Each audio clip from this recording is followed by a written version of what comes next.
हरतालिका तीज का पूजन व्रत कुंवारी कन्या कर सकती है, शादी होने के बाद भी नारी कर सकती है। अंतिम अवस्था तक प्राण छूटे तब तक हरतालिका तीज का व्रत नहीं छोड़ना चाहिए। एक व्रत हमेशा याद रखो, एक एकादशी और एक हरतालिका। हाँ, इतना जरूर है, ज़्यादा शरीर बेकार हो गया, बुढ़ापा आ गया, शरीर नहीं साथ दे रहा, तो कुछ फल खा लो, कुछ चाय दूध जूस आप लेकर कर लो। इतना भी नहीं बने, शरीर बहुत ही बेकार हो गया, तो आप एक समय फल का फलहार धारण कर लो, ठीक है। पर हरतालिका व्रत करने वाली माताएं भले उद्यापन कर दे तो उस व्रत को थोड़ा हल्का कर लो। उद्यापन करा मतलब तुमने व्रत को हल्का कर लिया, थोड़ा हल्का कर सकते।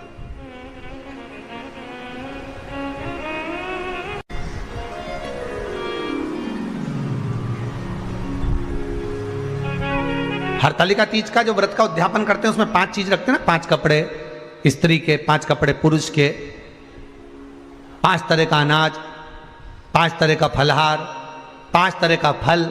तो 5 तरह का जो फल रखाता है हरतालिका तीज के उद्यापन में, दुनिया के लोग उस 5 तरह के फल को केला गिन ले, पपीता गिन ले, मौसम्बी गिन ले और अनार गिन ले, संतरा गिन ले, सब कुछ गिन लेते हैं, पर उस 5 तरह के फल में धतूरे को नहीं गिनते। पर शिव कथा में वर्णन आता है, हरतालिका तीज के उद्यापन में लिखा हुआ है सबसे पहले 5 फल अगर गिनना है तो उसमें पहले धतूरे को गिनो, क्योंकि शंकर को वो प्रिय होता है, शंकर उसको स्वीकार कर लेता है। और धतूरा शंकर भगवान को क्यों चढ़ाया जाता है उसका प्रसंग आपको पहले भी कहा, आज फिर कहते हैं। धतूरा जब हम भगवान शंकर को समर्पित करते हैं तो हमारा कोई कार्य अटक रहा होता है, जिस कार्य को बार बार एग्जाम में बैठे हो, बार बार परेशान हो रहा है, बार बार इंटरव्यू देने जा रहे हो, नहीं हो रहा, एक बार धतूरे को हृदय से भगवान को प्रेम से, करुणा सागर मेरे शंकर को दिल से एक बार वो धतूरा भगवान से विनती कर कर उसको चढ़ाओ तो सही,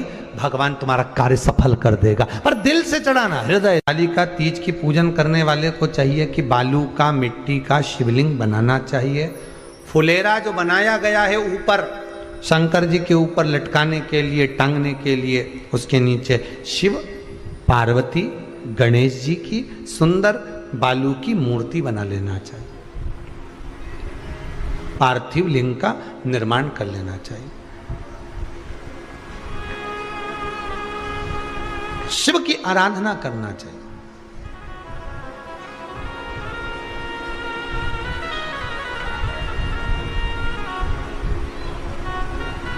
जो फल आपके पास में हो शंकर को समर्पित करना चाहिए, पूजन करना चाहिए,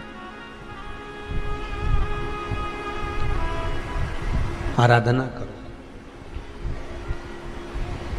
सबसे पहली पूजन हरतालिका तीज की प्रदोष काल के अंतर्गत हो जाना चाहिए, शाम के समय पर।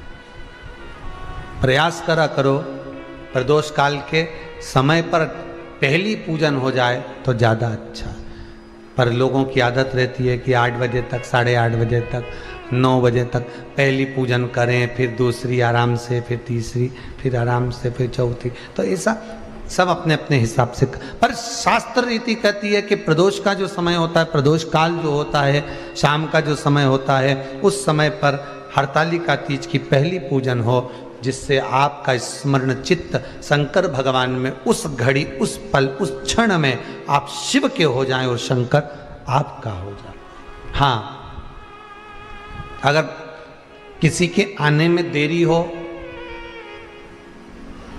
कोई आ नहीं पा रहा है, बहुत देरी हो रही हो, तो हरतालिका पूजन व्रत वर्णन करता है कि शिवलिंग का निर्माण, पार्वती जी की मूर्ति का निर्माण, गणेश जी का निर्माण और फुलेरा जो बनाया हुआ है, ये प्रदोष काल के पहले बंधकर तैयार हो जाना चाहिए।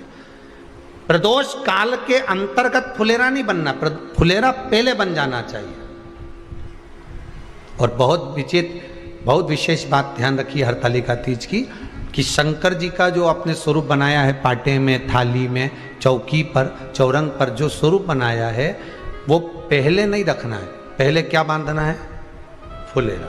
पहले फुलेरा बांधिए, उसके बाद उसके नीचे शंकर जी को रखिए। कई अब जो हरतालिका तीज का पूजन करते हैं तो उनके लिए हो गया। अब दूसरे के लिए भी सुन ले।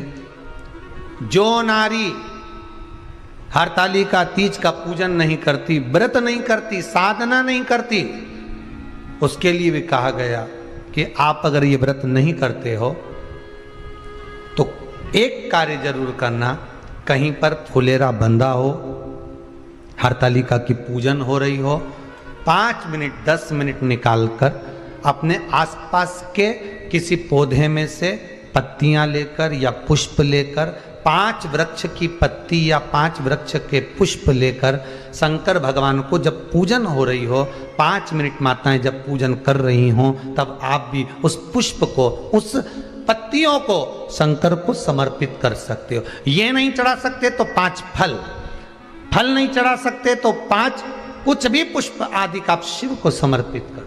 पर क्यों चढ़ाया जाता है, किस लिए चढ़ाना चाहिए? तो कहा कन्या स्त्री अगर मान लो हरतालिका का व्रत नहीं करती, पूजन नहीं करती, आराधना नहीं करती, तो वो कन्या, वो नारी, वो स्त्री, वो पुरुष कार्य तो बहुत करेगा, दुकान भी 4 चलाएगा, व्यापार भी बढ़ाएगा, पर संपदा को जोड़ नहीं पाएगा। 1 रुपए कमाएगा, 1.25 रुपए खर्च वाला काम चलेगा। हस्त नक्षत्र में जो तृतीया पड़ती है, हस्त नक्षत्र के अंतर्गत जो तृतीया का महत्व कहा गया है, वो संपदा को बढ़ाती है, मनोकामना को पूर्ण करती है। इस नक्षत्र के अंतर्गत जो तृतीया आती है वो मनोकामना को पूर्ण कर कर चली जाती है। इसलिए शिव की आराधना के लिए प्रथम माने। हस्त नक्षत्र में किया गया दान, हस्त नक्षत्र के अंतर्गत तृतीया के दिन किया गया पुण्य, हस्त नक्षत्र में तृतीया के दिन किया गया श्रृंगार, हस्त नक्षत्र में तृतीया के दिन करा गया अपना सुंदर सिंदूरा, भगवान का आनंद, 5 तरह के वस्त्र, 5 तरह के स्त्री के वस्त्र, पुरुष के वस्त्र, 5 तरह का फल, 5 तरह का अनाज, ब्राह्मण को बुलाकर ब्राह्मणी के साथ आप या तो ब्राह्मण से उद्यापन करवाएं या फिर आप स्वयं भी करते हैं तो शिव को समर्पित करके ब्राह्मण और ब्राह्मणी को भोजन कराकर वो भाग प्रदान करें। यही हरतालिका तीज के उद्यापन का वर्णन आता है। सुंदर भाव से हरतालिका माता आप सभी की मनोकामना पूर्ण करे। हर हर महादेव। थोड़ा ध्यान लगाकर सुनना। हरतालिका तीज शिव महापुराण की कथा ही नहीं है। आप जो तीज करते हो, हरियाली करो चाहे सातुड़ी करो, उस तीज की महत्वता क्या है, इस हिंगोली की शिव महापुराण की कथा में अपने को समझना है कि उसकी मूल तत्वता, उसकी महत्वता है क्या, उसका महत्व क्या है।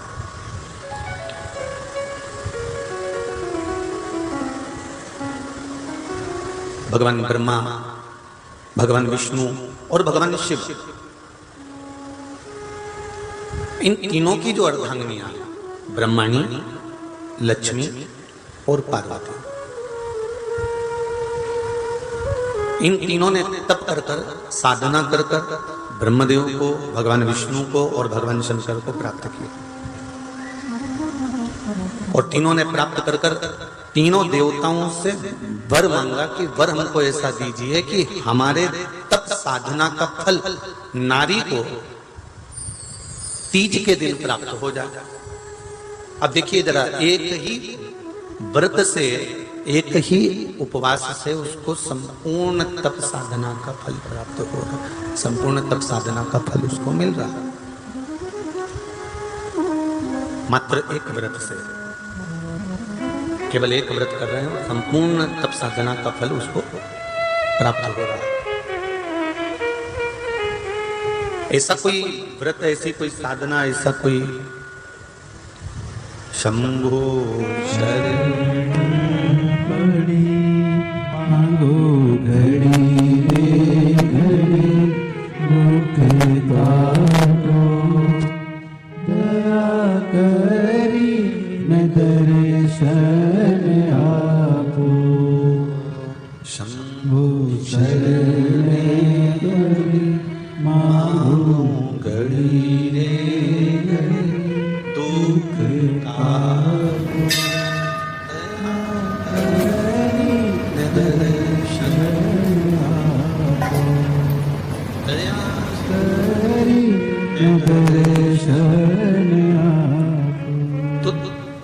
ब्रह्माणी ने ब्रह्मदेव से मांगा, लक्ष्मी जी ने भगवान विष्णु से मांगा, पार्वती जी ने भगवान शिव से मांगा कि ऐसा वर दे दीजिए जिस वर से एक ही व्रत करने से संपूर्ण फल की प्राप्ति हो जाए, संपूर्ण फल मिल जाए। ऐसा एक व्रत का फल दे दीजिए, मात्र एक व्रत का। अब देखिए, हरियाली तीज करने वाली माताएं थोड़ा ध्यान से सुनना।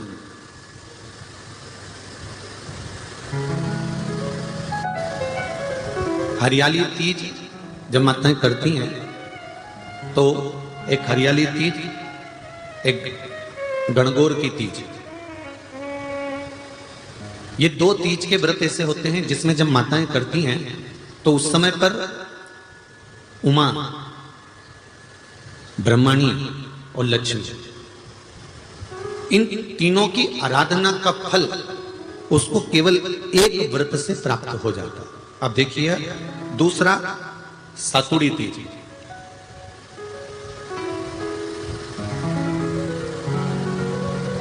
इसमें उमा और महेश्वर, उमा और महेश, ब्रह्मणी और लक्ष्मी, इन चार के व्रत तप का फल एक साथ सातुड़ी तीज के दिन प्राप्त हो जाता है। अब एक आती है हरतालिका तीज। आप लोग करते हो हरतालिका? यहाँ लोग करते कि नहीं करते? करते हैं यहाँ पे हरतालिका? कौन कौन करता है? जरा हाथ उठाओ तो जरा। अरे सभी करते हो, रखो रखो, बहुत बढ़िया, बहुत अच्छी बात। एक आती है हरतालिका तीज।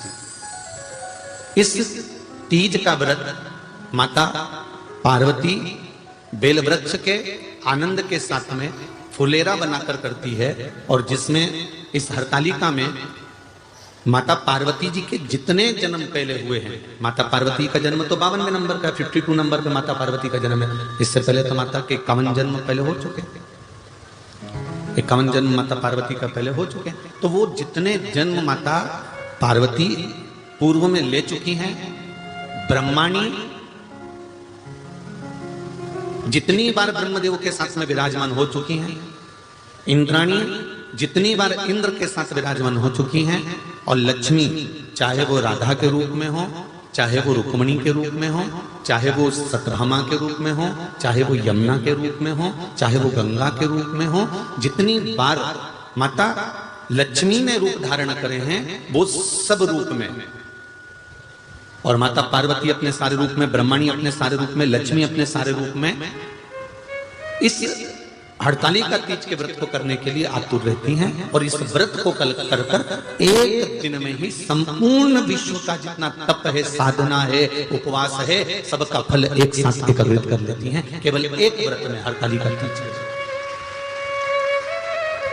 अब एक बात ध्यान से सुनिएगा, सारे व्रत,